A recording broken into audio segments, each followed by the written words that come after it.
نہیں جانتا اس عالم کو جو کئی علوم کا ماہر تھا, جو تقریباً کم و بیش 500 کتابوں کا مصنف تھا, جس کی تفسیر کبیر آج بھی حوالے اور اتھارٹی کا درجہ رکھتی ہے. وہ تفسیر کبیر کا مصنف جسے دنیا, اللہ اکبر, حضرت امام فخر الدین رازی کہتی ہے, ساری دنیا سے مناظرہ کرتے رہے, ساری دنیا تقریریں کرتے رہے, ساری زندگی قرآن اور حدیث پڑھاتے رہے, دنیا میں ساری زندگی لوگوں کو پڑھایا, خوب علوم و فنون عطا کیا, اپنے وقت کا منطق کا امام, اپنے وقت کا فلسفے کا امام, اپنے وقت کا اللہ اکبر تفسیر سیر کا اور تاریخ کا امام, اتنے علوم کا فن, اتنے علوم کا ماہر, اتنے فنون کا ماہر. لیکن جب روح نکلنے کا وقت آیا تو شیطان سرہانے آ کر کے ایک چھوٹا سوال کیا, ایک چھوٹا سوال جس پر کسی کو اختلاف نہیں ہے امت میں.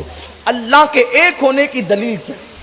پوری امت میں 73 فرقے متفق ہیں اس بات پر کہ اللہ ایک ہے.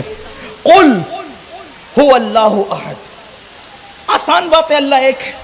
لیکن شیطان آیا ایک سوال پوچھنے, ایک سوال, اللہ کے ایک ہونے کی دلیل کیا ہے؟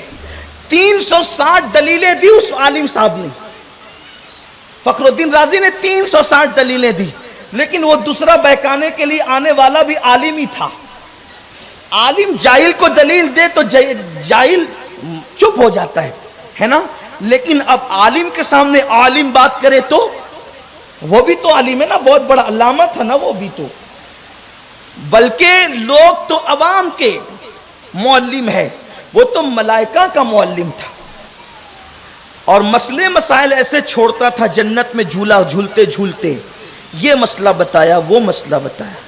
لیکن اس کو مسئلہ بتانے پہ غرور آیا, اس کو مسئلہ بتانے پہ غرور آیا, اور اللہ کے محبوب کا حسد دل میں سمایا, تو اللہ تبارک و تعالیٰ نے اس کے سر پہ زوال لایا, اور جب اس کے سر پہ زوال لایا تو اخرج کہہ کر اسے جنت سے باہر کر دیا گیا. پتا چلا اتنا بڑا عالم معلم الملائکہ, جب کوئی عالم نہیں تھا زمین پر تو وہ عالم تھا. جب زمین پر کوئی عالم نہیں تھا, میں عالموں کا مخالف نہیں ہوں, میں نے تو اتنی بڑی بڑی فضیلتیں بیان کی نا, لیکن میری بات پوری سننا, آدھی چھوڑ کر مت جانا ہے, اس لیے کہ بات پوری سننے میں فائدہ ہے, ادھوری سننے میں نہیں. اگر ادھوری سن کے جاؤ گے تو لا الہ پر بھی فتویٰ لگتا ہے. اگر کسی نے سن لیا لا الہ تو لگ گیا فتویٰ, الا اللہ بھی تو سنو, تو آگے کا انتظار کرو. وہ معلم الملائکہ تھا, غرور آیا, تکبر آیا, نکال کے پھینک دیا گیا. ایسا پھکوایا کہ پھر دوبارہ اب جنت میں اس کا داخلہ نہیں ہو سکتا.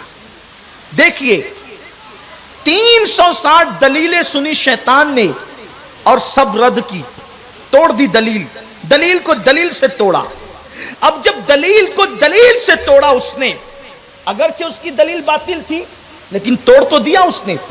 اب وہ اتنا بڑا جسے فخر الدین رازی کہتے ہیں, میں ان کی ولایت کا منکر نہیں ہوں, لیکن اس وقت میں انہیں بحیثیت عالم پیش کر رہا ہوں.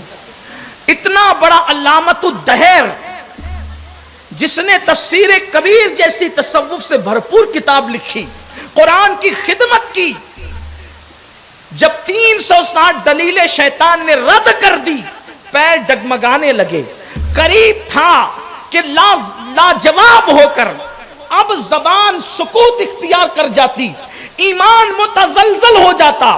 ان کے پیر و مرشد, ان کے مامو جان ولی کامل سیدی نجم الدین کبریٰ اپنی خانقاہ میں وہ اللہ کا ولی وضو کر رہا ہے, وضو کرتے کرتے اٹھایا لوٹا وضو کا اور پھینک مارا, اور پھینک مارتے ہوئے کہتے ہیں یہ فخر الدین یہ کیوں نہیں کہہ دیتا کہ میں اللہ کو بغیر دلیل کے ایک مانتا ہوں, مجھے اللہ کو ایک ماننے کے لیے کسی دلیل کی ضرورت نہیں ہے, اور ذلیل میں اللہ کو بغیر دلیل کے ایک مانتا ہوں, یہ کیوں نہیں کہہ دیتا. اللہ اکبر, ادھر اللہ اللہ, لوٹا اٹھا کر کے مارا, ارے ارے تمہارا پھینکا ہوا لوٹا کہاں تک جا سکتا ہے؟ تمہارے بھی تو ہاتھ ہے، اپنے بھی تو ہاتھ ہے، ہم پھینکو تو یہاں سے پھینکو تو وہاں روڈ تک نہ جائے، لیکن اللہ ان ہاتھوں کے لیے کہتا ہے، حدیث قدسی بخاری شریف کی، میں اس کے ہاتھ بن جاتا ہوں۔ اپنے ہاتھ سے لوٹا پھینکو تو دور جا کر کے یہی گر جائے گا، لیکن وہ اللہ والے ہاتھ جس کے بارے میں قدرت کہتی ہے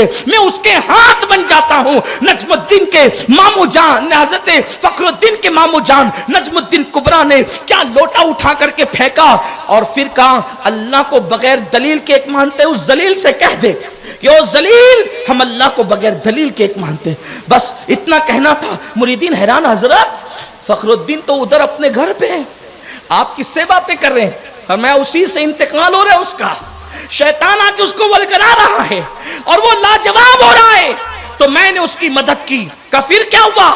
کہ فخر الدین نے جیسے ہی کہا کہ میں اللہ کو بغیر دلیل کے ایک مانتا ہوں اور میرا لوٹا شیطان کو جا کر لگا تو وہ بھاگ گیا۔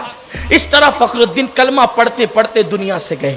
اللہ اسی لیے کہتا ہے وَكُونُوا مَعَ الصَّادِقِينَ، کیونکہ عالم ہوگا، عالم کبھی کافر بھی ہو سکتا ہے لیکن ولی کبھی کافر، اسی لیے قرآن کہتا ہے کونوا مع الصادقین، ولیوں کے ساتھ ہو جاؤ۔ لیکن اب آپ کہیں گے عالم تو سارے ڈاؤٹ فل ہو گئے، نہیں، ہر عالم کافر ہو سکتا ہے، لیکن وہ عالم جس کا عقیدہ ولیوں کی طرح ہوگا وہ عالم بھی کافر نہیں ہو سکتا۔ حضور غوث پاک فرماتے ہیں نا کہ میرے چاہنے والوں کو بغیر توبہ کے مرنے نہیں دیتا۔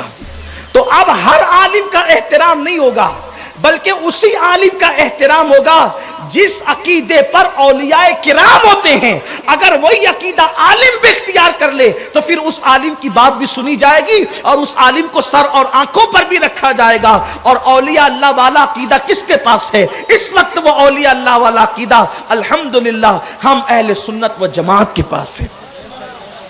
اولیاء اللہ سے محبت کون کرتا ہے دنیا میں؟ محبت کی بات تو سب کرتے ہیں لیکن واقعی محبت کون کرتا ہے؟ محبت تو اہل سنت کرتے ہیں۔ 1450 سال سے تو ہم ہی اولیاء اللہ کی بات کرتے آ رہے ہیں، ہمارے اسلاف اولیاء اللہ کی بات کرتے آ رہے ہیں۔ تو میرے پیارے آقا صلی اللہ علیہ وسلم کے پیارے دیوانوں، علم حاصل کرنا ضروری ہے لیکن علم و ایمان کے بغیر کبھی کامیاب نہیں ہو سکتا، کبھی کامیاب نہیں کر سکتا۔ دیکھو جس علم والے نے ولی کا دامن پکڑا وہ علم والا کامیاب ہوا، جس علم والے نے ولی کا دامن نہیں پکڑا یعنی اس کو ایمان نہیں ملا تو وہ ناکام ہو گیا۔ مثال کے طور پر